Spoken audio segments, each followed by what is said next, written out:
Well, all righty, gang, here we go. It is Wednesday, the day before Thanksgiving, and I got one of my buddies, one of my pals on here. I got John Bretze. He is the president of product development at a great company called Okuma. They make all the rods, reels, and lots of different lures through their lure program. But hey, we're going to talk about our kids today. What do you think, John? Always a good thing, especially with Thanksgiving tomorrow. You know, it's a great time, and I'm happy to be on the show again. Thanks for having me. You're kind of feeling the thing that I've been feeling for a long time here now. No boys are home this week. We're empty nesters right now. Xander and Zach are both at the relatives because they're out at school, and yeah, feels strange this year. Yeah, it does. It definitely does, especially me and Kelly. We just miss our boys so much. All three of them are going to be at relatives' houses, just like yours are going to be. But damn, it would be nice to have them at home. So, John, I want to ask you, because a lot of our people haven't heard the story. How did you get into this fishing thing? And then you turned your kids onto it and all that, and the rest is history. But how did you actually get into this fishing thing? When did it start? How far back? Well, I've been fishing forever, and, when I talk to our different employees or people that come into the company, the one thing I tell them is that we're in the business of passion, right? Our goal is to improve the user experience for the angler. And that's kind of what we pride ourselves on at Okuma. And that's pretty much how I started. I fished from the time I was super young. My dad didn't fish a lot. So I learned from my grandpa who was up in Wisconsin. I'd go up there during the summers and when my parents would be on vacation, and I'd fish for pike and bass and crappie, and he taught me. I had a very good lesson from him.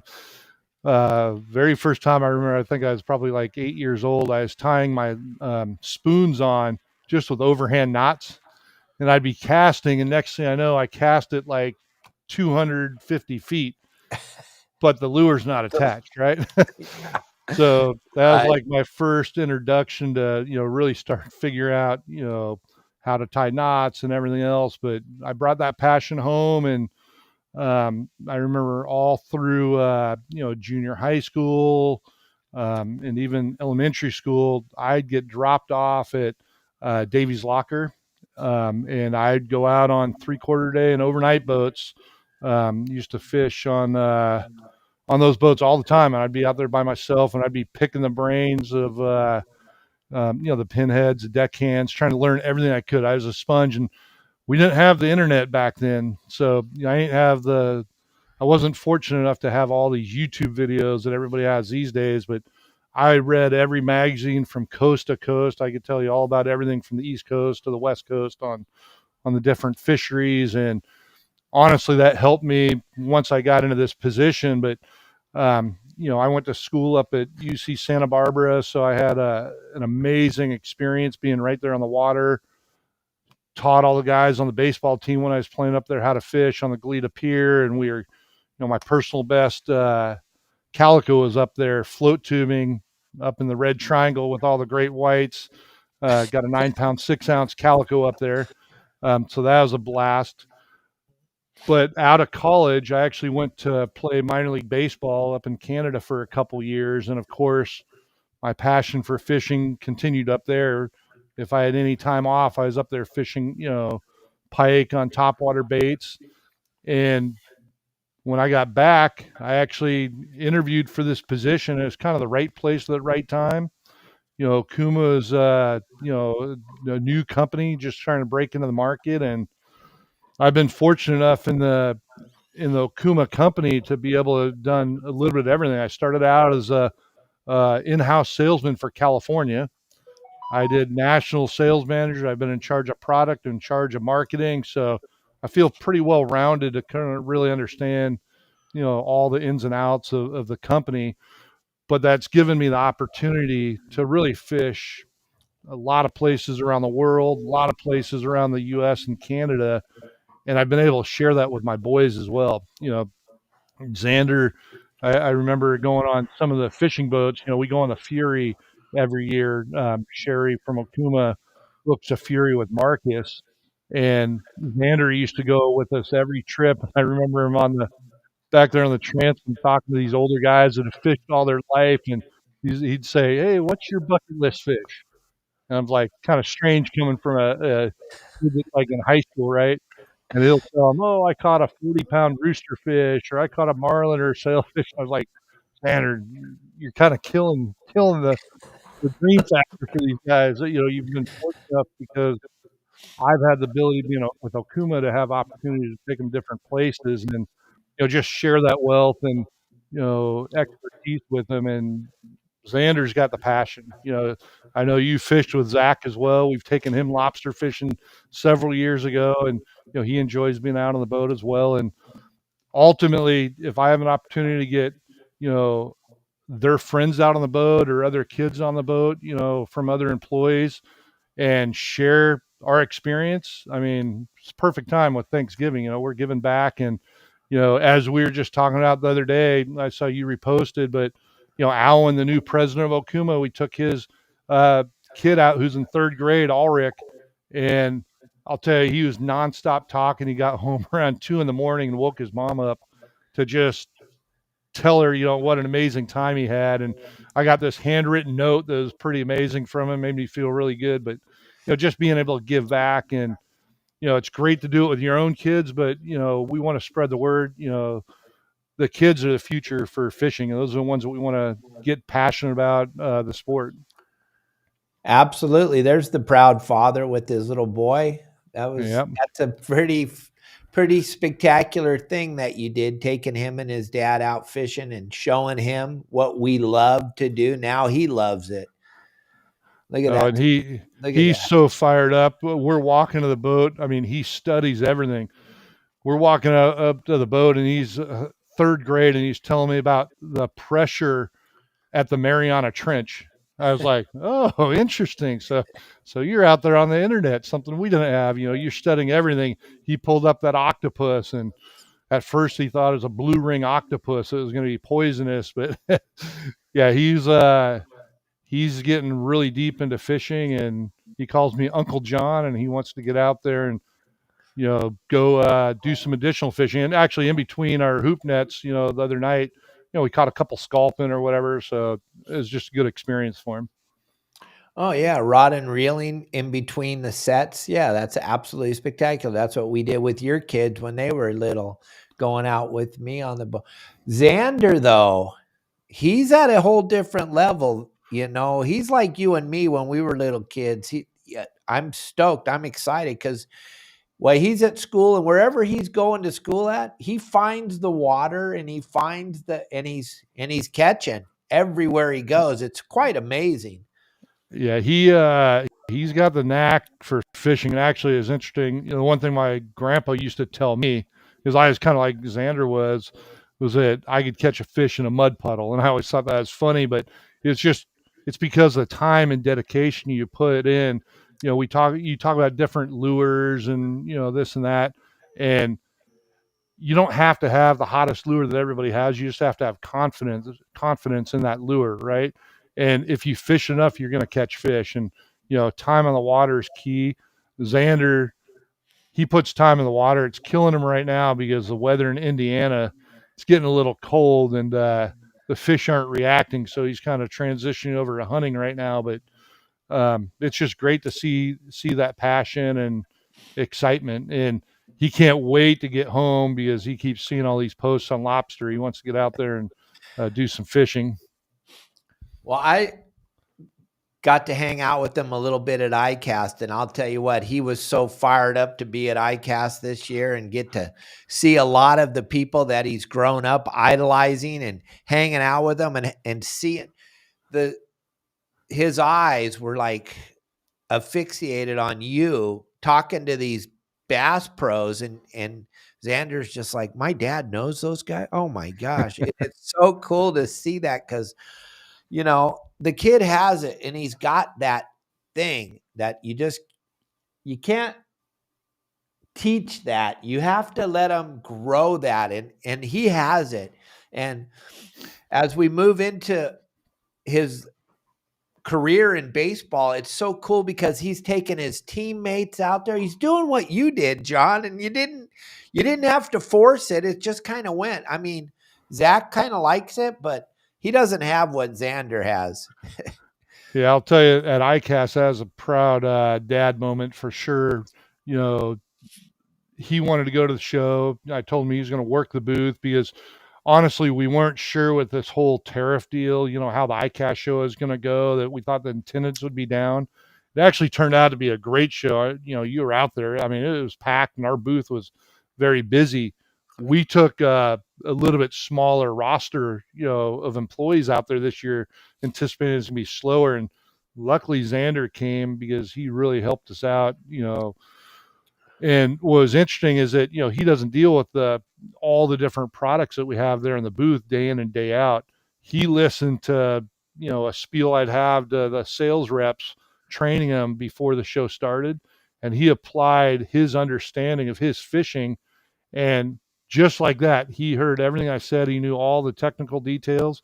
And honestly, he could, spit that out and explain it to the customers better than most of the other people there working our booth. So it was great. And Alan's already told me, he's like, I sure hope Xander's coming next year. so it all depends on his summer baseball schedule. Oh, absolutely. But it's so cool because he was so excited in the mornings to tell me about what he had caught that afternoon after the show. And it was just so cool to see him there and to see that. And then to watch him telling people about the products. Like you said, he ate it up and then regurgitated it just about as perfect as you can ask anybody. Like you said, Denny Kanioka took him out before and after the show. They were bass fishing, but what was awesome is that, we went in the weekend before and stayed the weekend after and fished. And we got everything from, grouper to snapper, on one trip, 100 miles offshore. And then the other trip, we were fishing snook. So he got his first snook, but then he got another snook right around 40 inches. That is a beast. That's a And hog. so, yeah, that was amazing experience for him for sure. Absolutely. I don't know if you saw our show last night or not, but oh my gosh, Lisa, who's a huge fan of the Okuma products, and she's way deep into this thing. She's into this fishing, lobster, calico bass, yellowtail, whatever it is, white sea bass. But look at this, 11 pounds officially on the scale this morning. She caught this last night on our live show with Captain Al Clowers on Captain Al's boat. And like you said, she goes out of Long Beach all the time. She went all the way to San Diego. Well, they're on like a Thanksgiving vacation. She went down there and look at that. That is just incredible. And she ain't holding it out, boys. That thing's Yeah, up tight against her chest, and those legs are just awesome, right? that's impressive. I follow her on social media, and she's a lobster queen, and she gets out there a lot. It's impressive the number of bugs they pulled in this year. Yeah, and she went down there and went fishing, got Captain Al going in the right direction. So hopefully a lot of people go down there and go fishing with Captain Al, gang. If you want to go fishing with Captain Al, he is the real deal down there in San Diego. And that shows you right there. That proves it. That's a beautiful lobster. And Lisa, congratulations. My goodness. Welcome to the Big Bug Club. Yeah, hopefully they kept those legs. There's some good meat in those larger bugs in the legs. Yeah, she's gonna get it. She's gonna keep the whole thing. She's getting it taxidermied by Seawolf 13. He's gonna taxidermy it for her and put that thing on her wall, which is gonna be absolutely impressive. So as we're going along here, John, we got, just to let everybody know, Black Friday sale going on with Okuma right now. You can save 25% on all the apparel. That is pretty spectacular. That's a great deal, right? It'll make you look good out there on the water. Some of those, I really like those shirts, especially the one that's the guy's wearing. right there in the photo. It's wicking material, very comfortable. That's actually the same shirt I've been wearing on most of my hooping trips. And you don't get very many deals very often here, gang. So take advantage of the 25% off direct ship straight to you. And if those of you that are listening and not watching, the code to use is BF Apparel 25 at checkout, and you'll save 25% on all the apparel that Okuma has to offer. And that's a really cool deal. But can we talk a little bit about this Rockaway deal that's going on? These reels, the rods, the whole thing. You guys got something going on big time here. You're going to launch it next month. Yeah. So the Rockaway rods, I think a lot of people know about them. I mean, it's one of our hottest items. Thinking for the California market, specifically the Rockaway SP. The SP, people don't understand what that stands for, but surf/perch, right? And so surf perch. So it is really targeted for the Southern California market. You can catch anything on it in the surf, but they're very lightweight, super balanced. They retail for about $130. We do 8, 6, 9, 10 and 11-foot rods, and I've just finished, and we have on order a new 9.7 medium heavy that people are going to go nuts over. It's like one of the best feeling rods that we've had. That'll be available probably around the PCS showtime this next year. But those Rockaway rods have been amazing, and because of the popularity of those, we have a new reel platform that we put under the Rockaway. So the Rockaway SI. So SI stands for surf/inshore. So because of this amazing fisher we have in California, for the light surf with these light rods, we wanted to aim for that particular market with these reels, but then also target general inshore fishing. So thinking if you go anywhere in the Gulf or the Southeast for speckled trout, redfish, snook, small tarpon, flounder, you go here to the West Coast, it's perfect for, spotted bay bass fishing in the bays, sand bass, calico bass, stuff like that. But we make the reels in 4 sizes: a 2,500, a 3,000, a 4,000, and 5,000. So it really has you covered for all your inshore applications. And what's unique about it is, what the question is, why is this an inshore reel and why is this different than other products that we have? The body and side plate are all what we call C40X. So what C40X is a injected carbon fiber, long strand carbon fiber. So that gives you additional rigidity and strength, but more importantly, it makes the reel very lightweight as well as corrosion resistant. So compared to a reel that's aluminum body, this is going to be far more corrosion resistant, and it's going to be very rigid and stiff. But then, Dave, if you turn the spinning reel over and look at the bottom, you have that on-off switch. As a guide or a captain,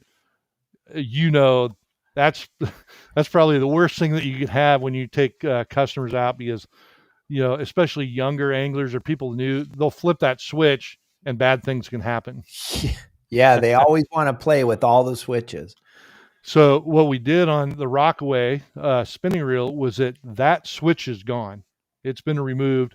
So that does 2 things. One is it makes your anti-reverse that much more durable, but the hole for that on-off switch, that's an opening that allows water to get into the reel. So that is fully plugged, totally sealed up. So that's one less area for water to get into the reel. And then on top of that, this reel has what we call our hydroblock body. So the hydroblock body has 4 different rubber seals that I call it a splash guard. It's not a reel that you're going to submerge underwater. It's not going to be totally waterproof, but for the majority of all fishing situations, you want something that's going to prevent, if it gets splashed or accidentally hit by water, that it's not going to get into the reel. This hydroblock body is going to do that. So it'll be perfect for the surf applications. If somebody's doing a lot of kayaking or float tubing in the bays, perfect reel for that type of application. And one of the things that everybody wants to have in a spinning reel is a good drag system. So this features carbonite drag system. It's not a felt drag. So the carbon drag washers, if you tighten that drag down really tight, if you forget to back it off, it's not going to have memory. You're still going to have your full range of adjustment. And that's got the water seal in there to make sure the drags don't get wet. But the 2,500 and 3,000 size get 18 pounds of maximum drag. That's a lot of drag on a little spinning reel.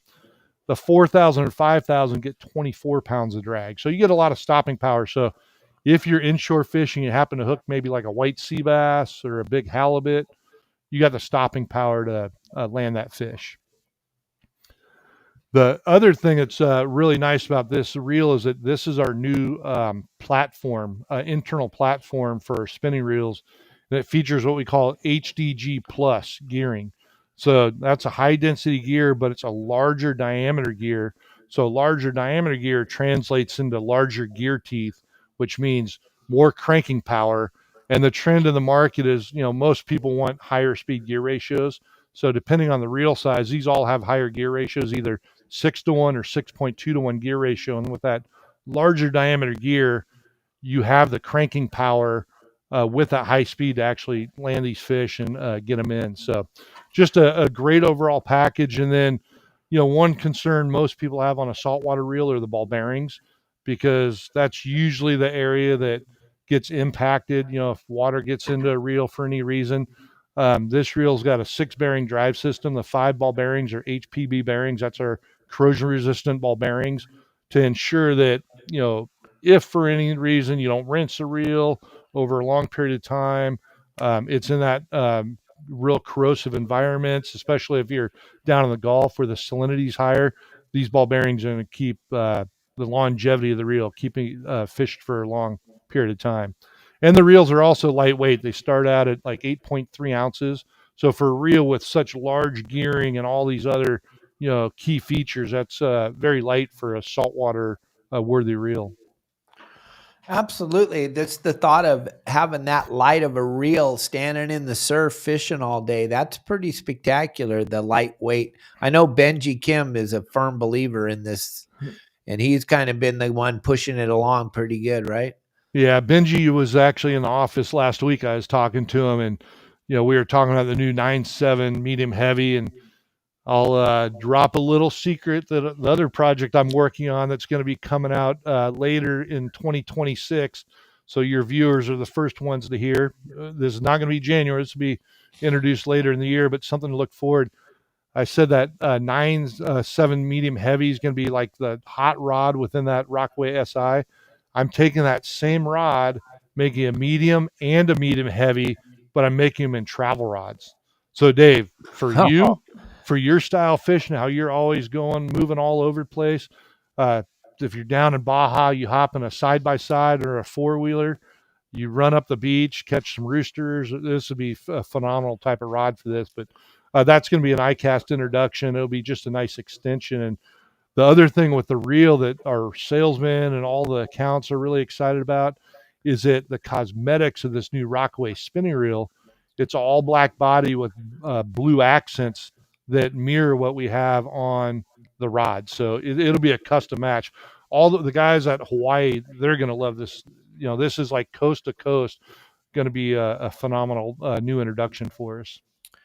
Right. It's going to look pretty damn sexy. I like the thought of the long rods, though. That's really got my interest. I'm excited to have the long rod, but to have it in a travel so you can put it together and still fish the long rod. That's been something missing.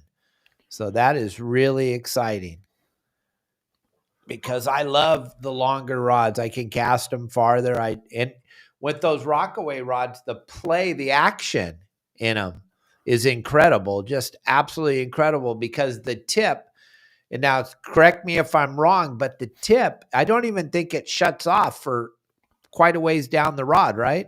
Yeah, it's a faster tapered rod. It's got higher, carbon content. So, depending on how you're fishing them, a lot of guys like using lures, but say if you're using bait in the surf, you want that sensitivity, because also these guys are fishing braided line. So as soon as you get picked up, you're gonna feel that, so you can set the hook. Yeah, that's what I like. I like that. I love that part of it. And everything that you guys do, is pretty much top notch because, John, you're putting this stuff together. You're out there trying this stuff, and then you're giving these rods and reels to guys like Todd Manser and Justin Bottrell and people that are out there with the clients fishing these things hard. So you're getting this stuff is going through the testing process before you guys actually put it out on the market. And then Benji, all these people that are fishing hard, these guys are making, like Justin and Todd, and they're making way more cast and catching way more fish than the average guy catches in his lifetime. And they're catching it in a day. I was just going to say the same thing. They make my job a lot easier. I like to test the samples as well, being firsthand experience so that I can explain to the factory. A lot of times, being the one driving the product development, sometimes I'm looking for different things than maybe what an angler would be for long-term durability. But you're absolutely right. Having the product in the key anglers' hands, the guys that are on the water all the time, that are using it for a living, those guys are putting a lifetime of use on that product in just a few months, right? And so ultimately we want to identify problems. A new introduction, when we have prototypes, there's no prototype that comes out perfect, right? I mean, it's a mechanical thing. You got to make sure all the tolerances is right. My goal is to identify that as quickly as possible so we can go to the next stage of prototyping and get it right. And we're taking even a step further, where we're extending the testing time at both our factory as well as on the water for all of our future products. So ultimately, what I started when we were first talking about how I got into the fishing industry, we were talking about ultimately our goal at Okuma is to improve the user experience. We're in a business of passion, right? Making people's dreams come true. That's not just Okuma, but all of our competitors as well in the industry. It's a great business to be in. And by doing extra testing, having the right people tested, it allows us to, bring a product out that's ready to go for all the anglers and the people on this show listening to what we have. Right. And then something that when we were putting together this ABF series of reels, that was an incredible time in the company because we were catching, me and Todd, we were catching 150, 200 fish a day on these reels. And we were clicking that switch back and forth so many flipping times. And you got to see that firsthand, how many, because nobody else was catching what we were catching on those things. And I'm a firm believer in you guys have the best mousetrap out there for the sensitivity and the lightweightness of these ABF series reels. That is an incredible thing that you guys have put together, and I absolutely love it. And then you've taken it and put it on all these other reels now. So there's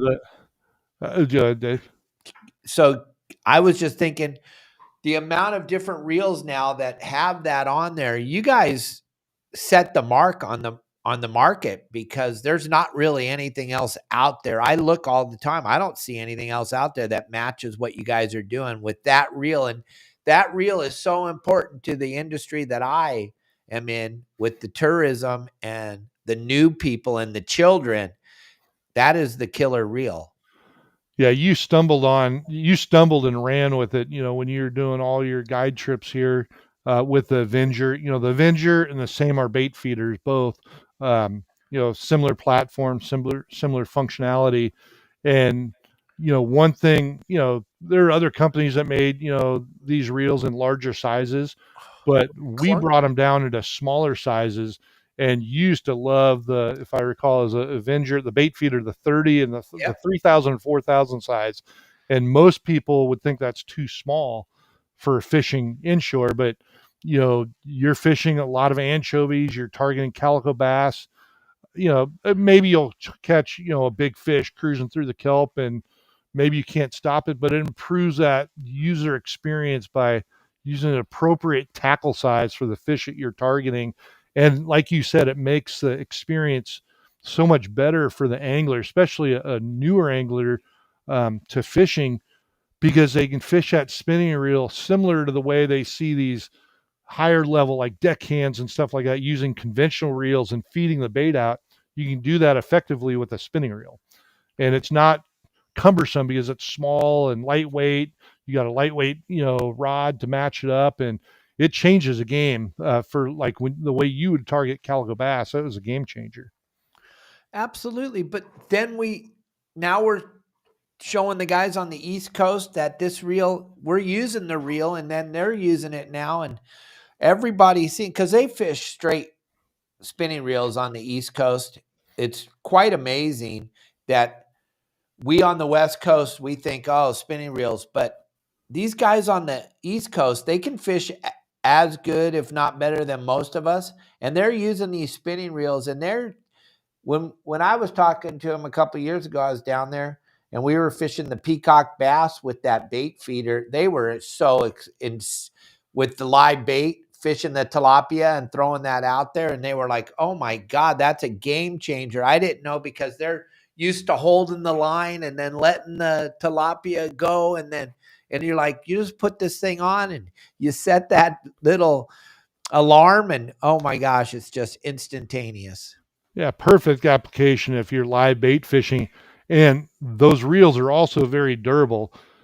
I can't remember the exact details on the size, but Todd Manser, I remember he got on the same thing with the small bait feeders, and they were fishing calico bass, and he ran into a yellowtail. And I can't remember, it was over 30 pounds from what I recall. And he called me up. He's like, you won't believe what I just caught. The reel held up. They didn't get spooled. Is on this small little reel. It's like such an amazing experience. And Todd. Todd, when he gets talking, Yeah. the passion. I mean, you want to talk about, the passion of the sport. That guy's got it. I mean, and he can talk for hours, right, on fishing. It's just love. I love hearing it. It's so refreshing. But he used that Avenger bait feeder and hooked that yellowtail. Is amazing. But you were talking about live bait fishing, something not everybody understands, but where Okuma's had a ton of success is that in the Avenger and Samar bait feeder. Dave, I know you like trout fishing, especially here in Southern California. There's a lot of the pay lakes, right? Guys go up to the Sierras. Not everybody's into throwing all the lures, especially if you're newer. A lot of people use the dough baits.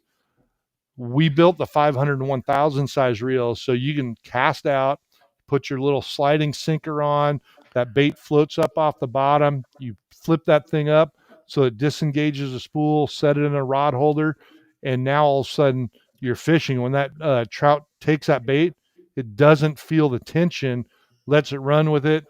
You pick the reel up, turn it over, set it in the gear, and you're good to go. So it's not just for saltwater. That's a phenomenal application on the smaller sizes for the trout fishing. Right. Absolutely. The people that are listening right now, you will not believe how it allows you to fish this thing free spool, but it's not, the spool isn't open, it's closed, but the drag is free to flow. And it's just absolutely incredible. I use it all the time in my trout fishing when I go trout fishing, because of the fact that it is just so nice to have because when we used to fish the trout, we'd have to fish them in gear, and then you'd have to feel it. Then you let the fish run by moving the rod out towards the water. Now it's just, it's taken off. Okay, there it goes. And then you click it, and then bam, you're set the hook. And it's hard to describe, gang, but it's absolutely an amazing, amazing reel. Another thing, John, people don't understand. You guys took this McCarty series reels you guys tested it and tested it and tested it before you ever took it out here and started selling it. You and Todd Manser, you guys took those things down to Mag Bay, and you guys just had a epic time and put them through hell and tried to break them and did whatever you could to make them not work.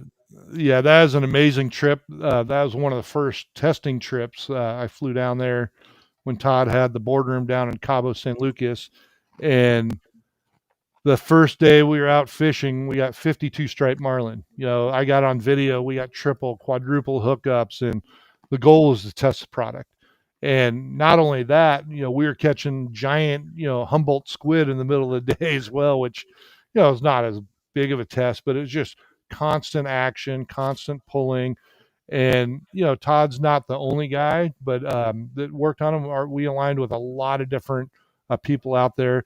The Excel is one of the big ones, Sport Boat Excel. Um, Danny Osuna down in Marla's sport fishing down in Puerto Vallarta. I mean, all these guys are catching huge fish. One of my good friends, Joe from Wrap System, if you're familiar, the stainless steel holder where the guys are using to rail fish. He just caught a 319-pound yellowfin tuna a week ago down in Puerto Vallarta on the McCarty 50. And those things are built ultimately to be a workhorse, to be a tank.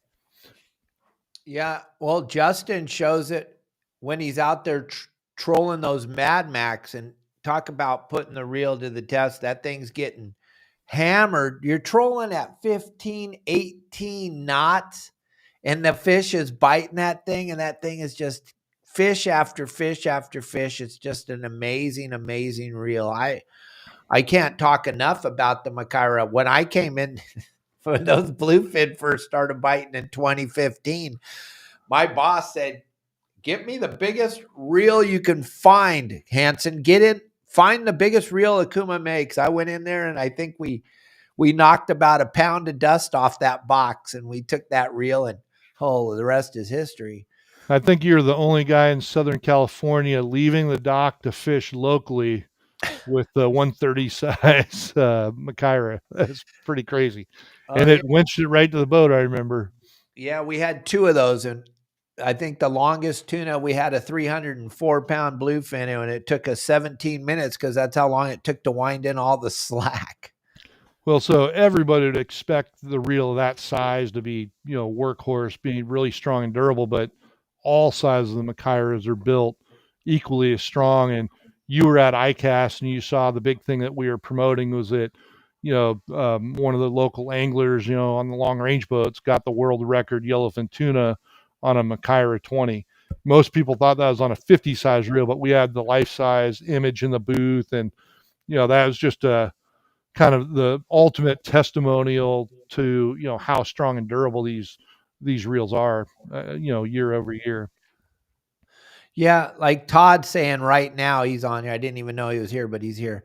That McCarty is the best reel ever fished for me and Todd, and we fished a couple of reels in our lifetime. But I'll tell you, the castability, the way that you guys design those things, they were out of the box, ready to go. Where we used to have to take the other types of reels and you'd have to go get them, take them to Cal Sheets, get them blueprinted, put them back together.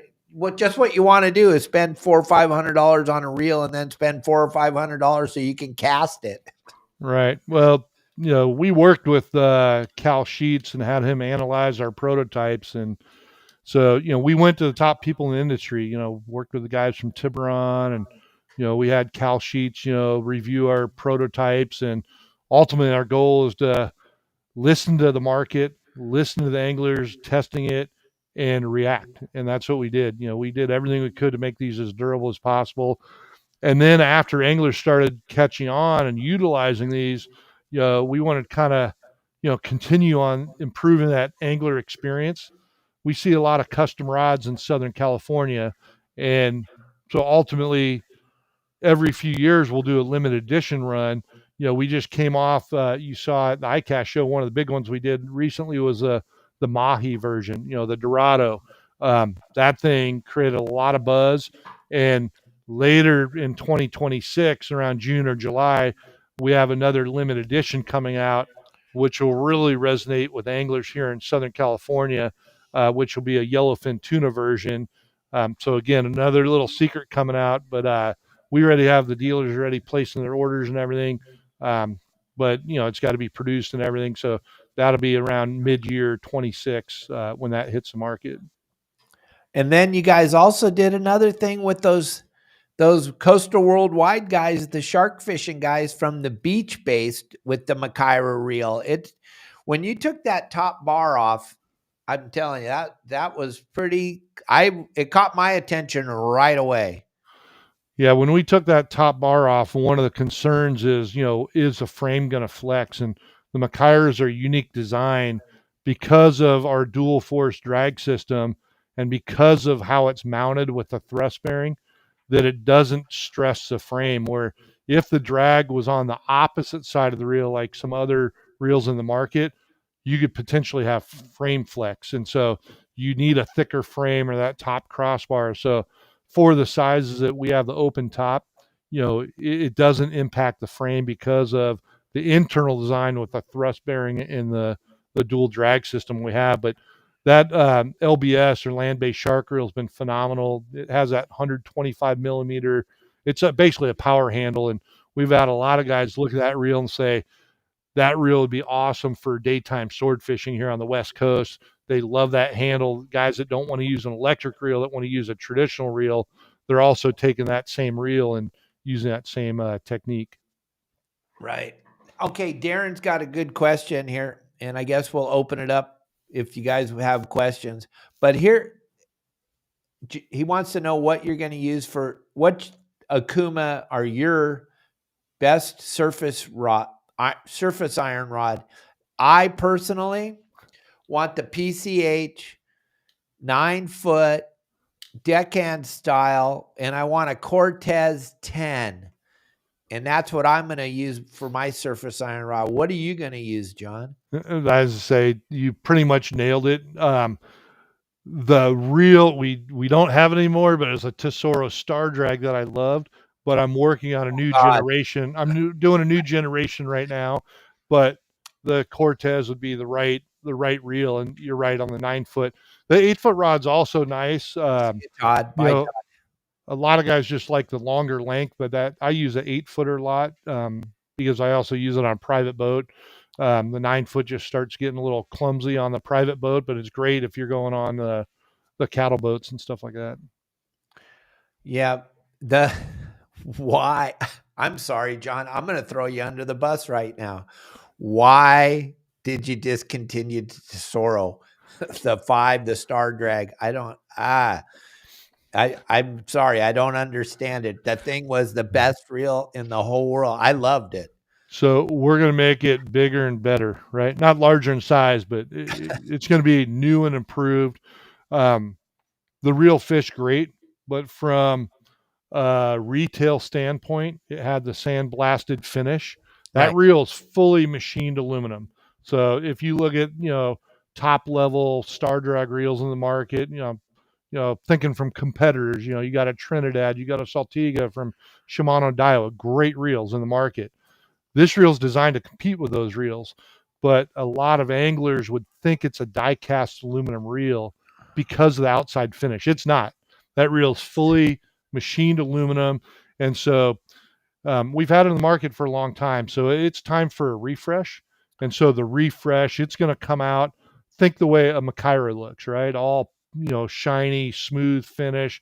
It's going to be like that, but it'll come out new and improved with higher drag output and stuff like that. So every now and then with technology and advancements in the industry, we need to refresh and offer some improvements, and that's what we're going to do with that Tesoro platform. I'm sorry to throw you under the bus. I just love that reel. I love it. I love it. I love it. But the Cortez filled the void, and it does. It works just perfect, gang. And I love my Cortez. I love my Cortez 5s. I love my Cortez 10s. I love them. They're not the Tesoro, though. So the other reel that I know a lot of guys use to throw like surface iron and stuff like that is they'll grab a Komodo 450, a 450 size Komodo, and we offer it in a couple different gear ratios. But that reel's got the level wind on it as well, and the level wind does not impact the casting distance. But it's such an easy reel to cast, especially if you're newer to throwing iron. If you do that, most guys are going to get a version that's got a reel seat on it, but there are some aftermarket clamps that allow you to attach the Komodo to a deckhand style rod design. And then another thing I wanted to talk to you about, and I never said anything to you, and I went to Alaska in June, and I fished those salmon and we used the the ReelQuick rods with the Tesoro 5s on them for fishing for everything but the salmon. For the salmon, we trolled with the reels that you make with the counters on them. Yeah, probably the cold water. Yes, Yeah. and something about that compared, the boat had some other manufacturers' reels on them, but for some reason I couldn't hold the reel the way we hold it, the other competitors' reels. But the ones that you guys design, you put the counter in the right spot so that I can fish with it with my thumb on the spool. Can you talk about that for a minute? Because I thought that was pretty cool.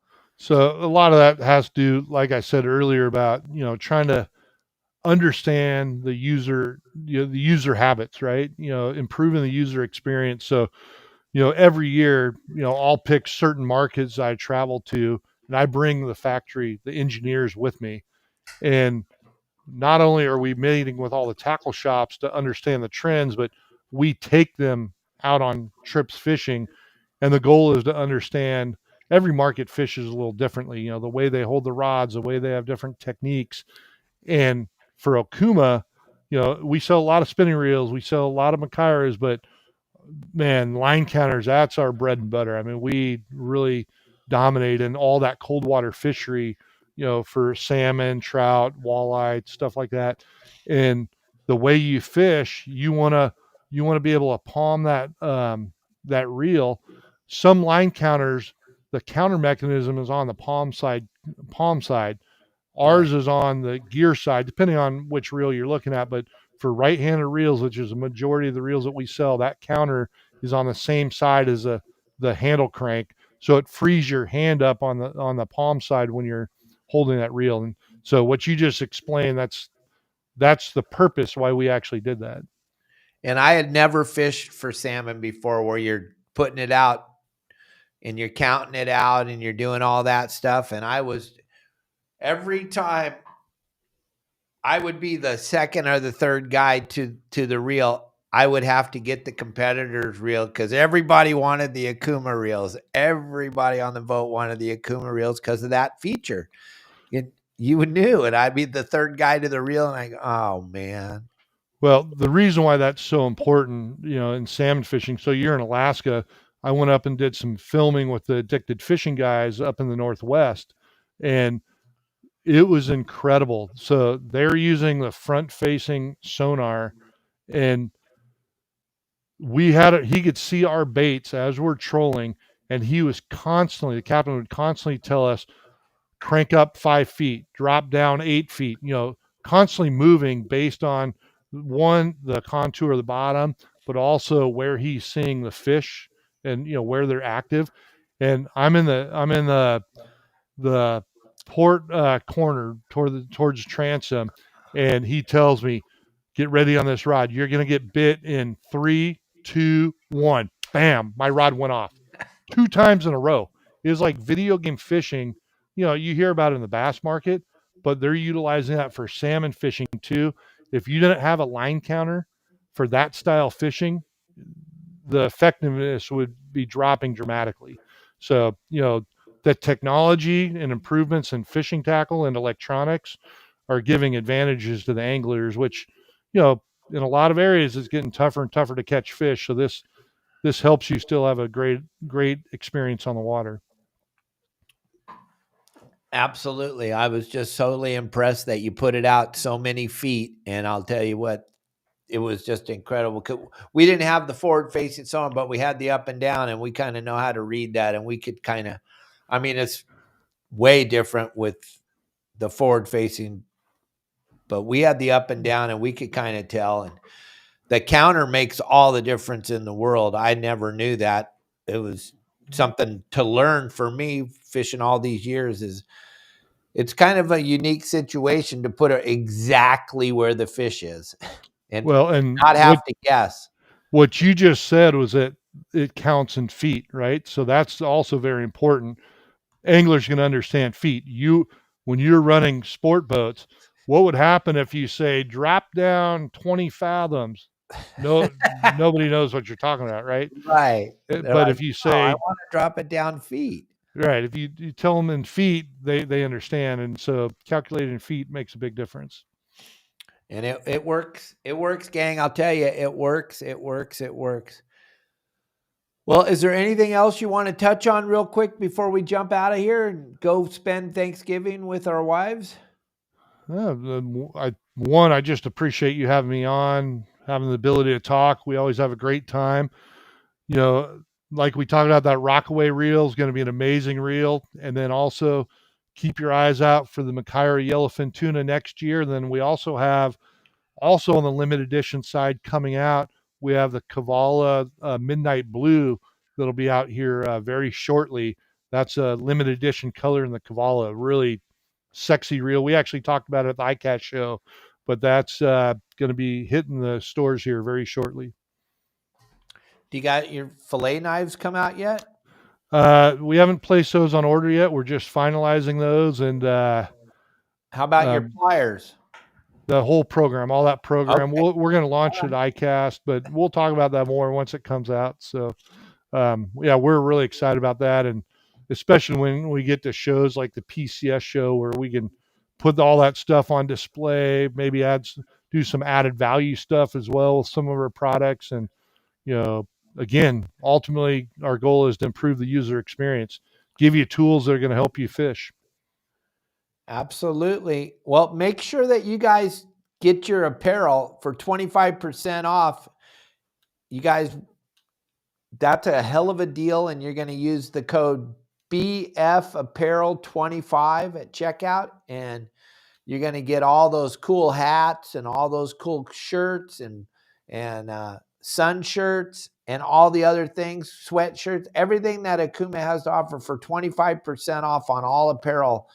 And it ends this after the weekend. I think it ends on Sunday night. So make sure you get in on this. It's going to run through to the 7th of December. So I would get in there sooner than later, though, because you know what's going to happen. They're going to run out. They're not going to have enough for all of us. So get in there and get it. That stuff will sell out, or what will happen is that certain sizes, the most popular sizes, sell out. So definitely something you want to jump on. Definitely, definitely. Is there anybody else that has any good questions for John right now? Because we're going to jump out of here. If not, John, you mentioned something. I'm going to say what Dave Burris said, cattle boats. There's never been a cow on any of these boats. My dad used to say that all the time. There's never been a cow on all these boats. But what he's trying to do, Dave Burris, John knows, he's just trying to let people know the party boats. But everybody calls them cattle boats. John's not trying to take away anything from our industry. Well, the difference is between the party boats versus a private boat is, the reason why we use the terminology. If you're on a private boat, you're usually, 6 people, 6 anglers or less.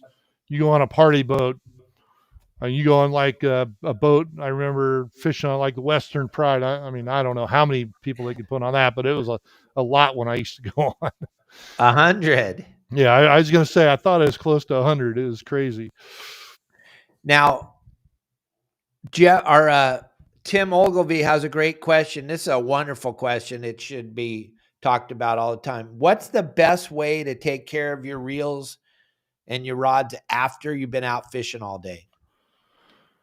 Definitely want to rinse them down. What I do is I get a mild soap.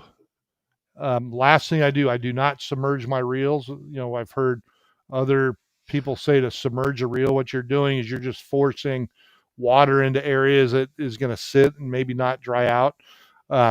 But I'll get mild soap, rinse the rods, put that soap on, rinse them off, and then, set them out so that they can dry off, or, get a towel and rinse them off. But ultimately, you also want to make sure that you service your reels. Okuma, we're in Ontario, California. So I know a lot of you have listeners all over the country, but a lot of them are probably here in California. We're not very far away. You can drop off, or you can send in the products to service them. We have very quick turnarounds. But I'd recommend servicing your reels usually once a year, but a lot of it has to do with how often you actually fish. If you're a guide and you're fishing 5 days a week or more, you might want to service them a little bit more often. But it is very important to rinse your reels off. Don't do a hard, direct, high pressure stream, because all you're doing is forcing water. If you have a conventional reel, you got a spool gap between the spool and the frame. Water will go in there. It'll drain out eventually, but the more water you get in there, it's moisture. And some people will rinse their reels and then immediately put on a reel cover, a neoprene reel cover. What happens in that situation, if you don't allow the reel to dry out, you're creating its own environment with moisture, and that could cause more problems. It doesn't matter what material you use, the best materials in the industry. If you have too much exposure to moisture and salt, you can have problems. And ultimately, we use the highest grade materials, but you also have to, do a little bit on your side with the maintenance, and it'll prolong the life of the reel. So, it, I think it's a great thing to put the reel cover on, but allow the reel to dry out before you do that. That is perfect. The water is probably your biggest enemy. So you don't want to let those reels set with moisture on them.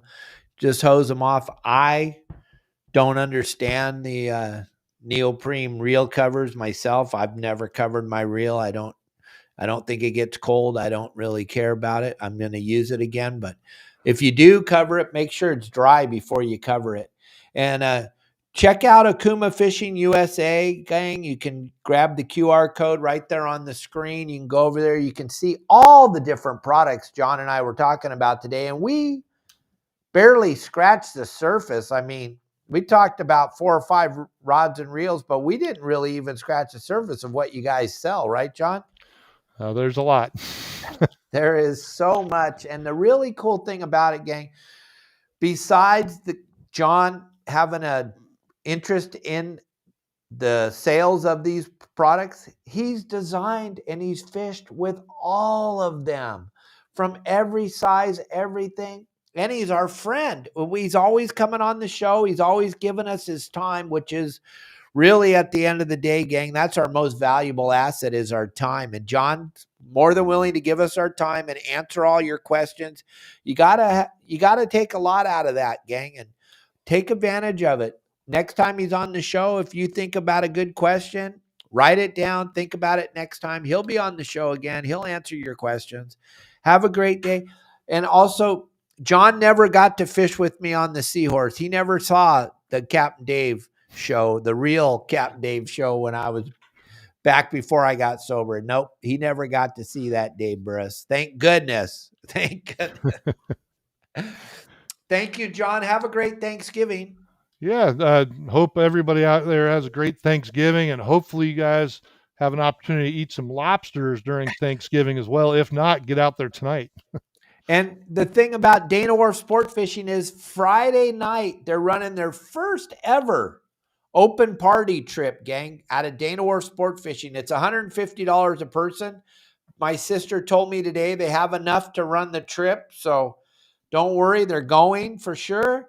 But you want to get a ticket on this, and you want to take your kids, and you want to go do this, because it's going to be absolutely incredible going out there lobster fishing, Dana Point Harbor. It's kind of cool, John. You pretty much started your lobster career at Dana Point.